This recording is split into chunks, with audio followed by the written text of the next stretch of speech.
పక్కానా? ఒక పని చేద్దాం మరి, రేవంత్ రెడ్డి గారు నీకు ఒక బంపర్ ఆఫర్ ఇస్తున్నాం. చలో, నీకు ఒక బంపర్ ఆఫర్. నువ్వు అంటున్నావు కదా నేను కుల గణన చేసిన బీసీలందరూ సంతోషంగా ఉండ్రు, నేను రైతు బంద్ వేసిన రైతులందరూ సంతోషంగా ఉండ్రు, రైతు కూలీలకు పైసలు వేసిన వాళ్ళు సంతోషంగా ఉన్నారు, అందరు ఇండ్లకు కాయిదాలు ఇచ్చిన పేదోళ్ళందరూ సంతోషంగా ఉన్నారు అంటున్నావు కదా. దమ్ముంటే రేవంత్ రెడ్డి కొడంగల్ ఎమ్మెల్యే పదవికి రాజీనామా చేసి మళ్ళీ ఇక్కడికి రా, ఎవరు గెలుస్తారో చూద్దాం. నీకు మాటిస్తున్నాం. మేము ఇంతమంది రాము, నువ్వు భయపడకు. మేము ఇంతమంది రాము ప్రచారంకు. మా పట్నం నరేందర్ రెడ్డి నామినేషన్ వేసి ఇంట్లో కూర్చుంటాడు, బయటికి కూడా రాడు. మేము జిల్లా నాయకులం కొంతమందిని తిరుగుతాం.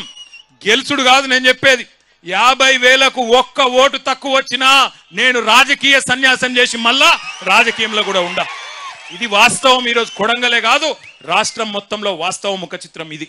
నువ్వేదో అడ్డిమారి గుడ్డి దెబ్బల ముఖ్యమంత్రి అయిపోయి ఇక ఇంతకంటే పెద్దోడు లేడు ప్రపంచంలో అన్నట్టు ఏడబడతాడ భూమి గుంజుకుంటా, ఏది పడితే అది అబద్ధం చెప్తా, నేను ఇదివరకు చెప్పినట్టే 420 హామీలు ఇచ్చి మళ్ళా మోసం చేస్తా అంటే కుదరది.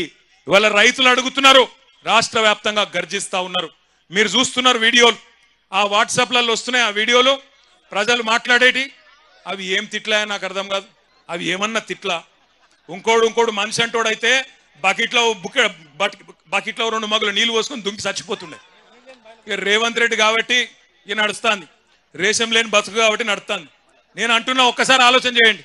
అవి ఏం తిట్లు? తెలుగు భాషలో గన్ని తిట్లుంటాయని కూడా తెలియదు నాకు. రకరకాల తిట్లు తిడతాను. భయం కూడా పడతలేడు ఎవడు. ముఖ్యమంత్రి అన్న భయం లేదు, ప్రభుత్వం అన్న భయం లేదు. గొట్టం పెడితే చాలు ఇక చెడ తిట్టుడు. అటు 7 తరాలు ఇటు 7 తరాలు తిడుతురు. దయచేసి తిట్టకండి. ఆయన ముఖ్యమంత్రి, పదవి కన్నా గౌరవం ఇవ్వండి. కానీ ఎన్నికల్లో మాత్రం ఈ మోసగానికి గట్టిగా బుద్ధి చెప్పండి. కాంగ్రెస్ పార్టీకి గట్టిగా బుద్ధి చెప్పండి. నేను ఎందుకంటున్నా అంటే ఉత్తగానే అంటలేను, కోపంతో అంటలేను. ఏమేం చెప్పిండు ఎలక్షన్ల ముంగట రైతులకు? ఎంబడే ఊరుకుండ్రి, ఎంబడే ఓన్రి. 2 లక్షల రుణం మాఫీ చేస్తా, మీరు పోయి తెచ్చుకోగానే డిసెంబర్ 9 నాడు సంతకం పెట్టనే పెడతా అని చెప్పిండు. అయిందా రుణమాఫీ? ఏడ మొదలైందో తెలుసా రుణమాఫీ కథ? డిసెంబర్ 2023లో రేవంత్ రెడ్డి గారు ముఖ్యమంత్రి కాగానే మీటింగ్ పెట్టిండు. మీటింగ్ పెడితే బ్యాంక్ వాళ్ళు చెప్పిర్రు, సారు మరి నువ్వేమో అడ్డం పొడుగు ఎటువంటి నరికినావు, 49,500 కోట్ల రూపాయలు కావాలంటే 500 తక్కువ 50,000 కోట్లు, 50,000 కోట్ల రూపాయలు కావాలి, ఏడున్నాయి పైసలు అని అడిగిండ్రు. అడిగితే ముఖ్యమంత్రి గారు నవ్విండట. నవ్వి ఇక్కడ లంకె బిందెలు ఉంటాయనుకొని వచ్చినా, లేవు కదా, లంకె బిందెలు ఉంటాయి, నాకు అర్థం కాదు ప్రభుత్వం లేనన్నా అని అన్నాడు. 49,500 కోట్లు. కానీ తెల్లారు ఏమన్నాడో తెలుసా రేవంత్ రెడ్డి? ఎక్కడో మీటింగ్లో మాట్లాడుకుంటా, ఏమున్నదా 40,000 కోట్లు నేను ఒక్క సంవత్సరం కడుపు కట్టుకుంటే అవినీతి చేయకపోతే కట్టి పారేస్తా 40,000 కోట్లు అన్నాడు. అంటే తెల్లారి వరకే 9,500 కోట్లు ఎగిరిపోయింది. మళ్ళా మూడో రోజు క్యాబినెట్ మీటింగ్ పెట్టిండు. క్యాబినెట్ తీర్మానం చేసిర్రట. ఏమని? రైతు రుణమాఫీకి 31,000 కోట్లు సరిపోతాయని.